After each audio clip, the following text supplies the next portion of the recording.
और उनके साथ ही में है मिस्टर पटेल, जो कि हमारे इंश्योरेंस इंडस्ट्री एक्सपर्ट है। दर्शकों ने इन्हें हमारे कई प्रोग्राम्स में देखा होगा। हर माता पिता की ये इच्छा होती है कि उनके बच्चे उच्च शिक्षा और उच्च स्तरीय सफलता प्राप्त करें। हिंदी फिल्मों में बहुत पुराने समय से भीगी हीरोइन को देखकर हीरो के दिल खो बैठने की परंपरा है। जैसे जिंदगी भर नहीं भूलेगी वो बरसात की रात से, एक लड़की भीगी भागी सी, से लेकर कांटे नहीं कटते वो दिन ये रात तक, ये सारे फिल्मी गीत इस बात के गवाह हैं। कॉलेज के शुरुआती दिनों के साथ एक कड़वी बात भी जुड़ी है और वो है रैगिंग की बुरी परंपरा की। दोस्तों, अपने जूनियर्स के साथ हल्के फुल्के मजाक से इंट्रोडक्शन करना या करवाना तो ठीक है, लेकिन सभी सीनियर से मेरी एक छोटी सी गुजारिश है कि फ्रेशर्स के साथ कुछ भी ऐसा ना करें कि उनका पहला दिन नाइटमेयर में बदल जाए। और याद रखिए, रैगिंग अब गैर कानूनी भी है।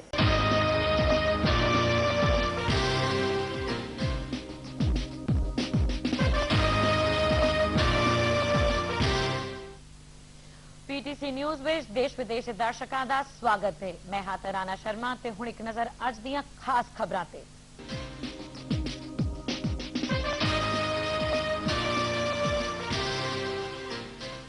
ਪੀਟੀਸੀ ਨਿਊਜ਼ ਵਿੱਚ ਦੇਸ਼ ਵਿਦੇਸ਼ ਦੇ ਦਰਸ਼ਕਾਂ ਦਾ ਸਵਾਗਤ ਹੈ। ਮੈਂ ਹਾਂ ਤਰਾਨਾ ਸ਼ਰਮਾ ਤੇ ਹੁਣ ਇੱਕ ਨਜ਼ਰ ਅੱਜ ਦੀਆਂ ਸੁਰਖੀਆਂ ਤੇ।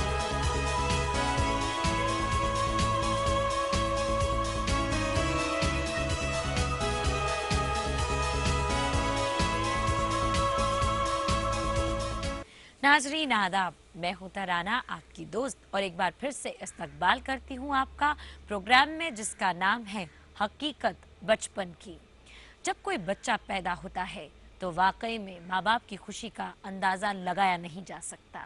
पूरे घर में खुशियों की एक हम कहावत सुना करते थे कि बच्चे मुल्क के मुस्तकबिल होते हैं, लेकिन आज के इस जदीद जमाने में इसे यूं बनाए रखना क्या मुमकिन होगा?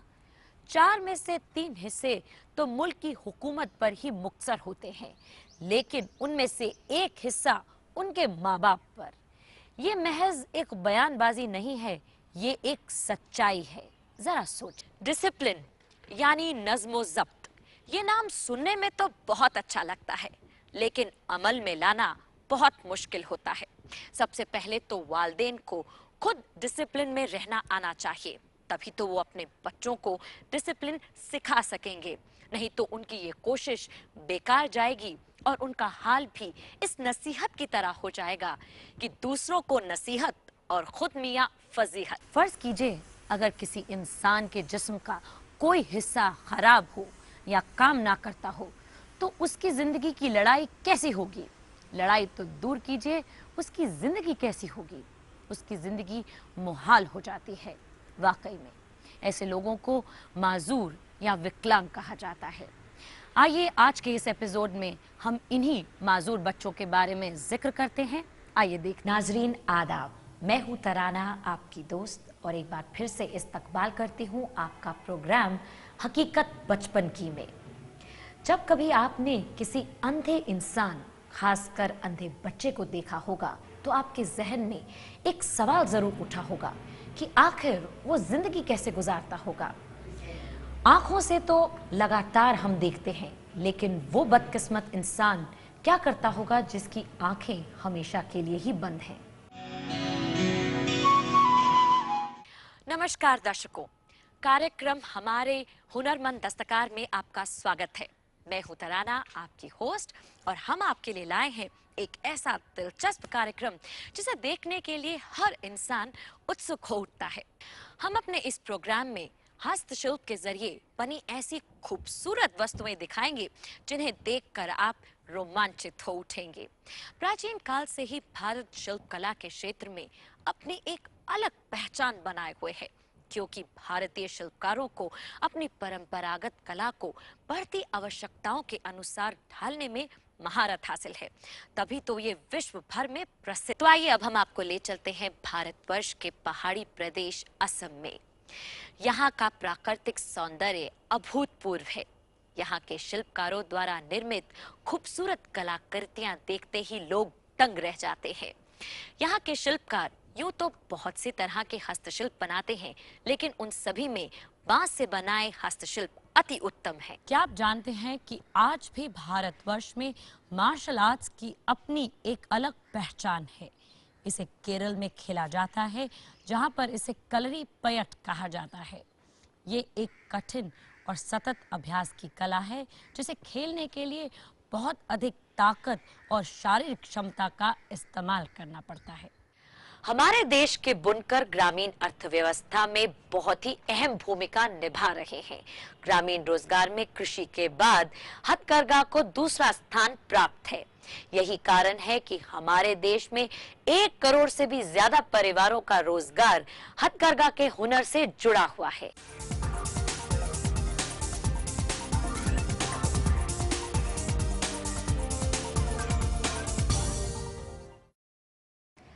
नमस्कार दोस्तों, मैं हूं तराना, आपकी दोस्त और होस्ट, और आप सभी का स्वागत करती हूं एक बहुत ही खूबसूरत सफरनुमा प्रोग्राम में, जिसका नाम है हिंद की सैर।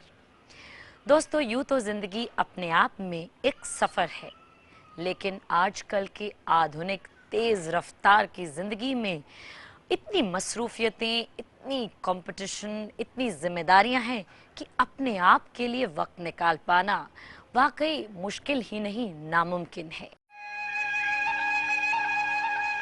आप सभी का स्वागत है हमारे इस कार्यक्रम हिंद की सैर में। एक यात्रा अद्भुत रहस्यों से भरी जगह होगी, एक यात्रा अंतहीन आनंद की। सिक्किम की राजधानी तक सड़क मार्ग से भी आसानी से पहुंचा जा सकता है। यातायात के यहाँ पर अनेकों विकल्प उपलब्ध हैं। आप चाहें तो अपनी गाड़ी से यहाँ पर आ सकते हैं, और अगर आप चाहें तो प्राइवेट टैक्सी भी हायर कर सकते हैं। यहाँ पर स्टेट ट्रांसपोर्ट कॉरपोरेशन की बसेस की सेवाएं भी उपलब्ध हैं। तो इसी के साथ अब हमें इजाजत दीजिए। अगले सफर यानी अगले एपिसोड में फिर मुलाकात होगी।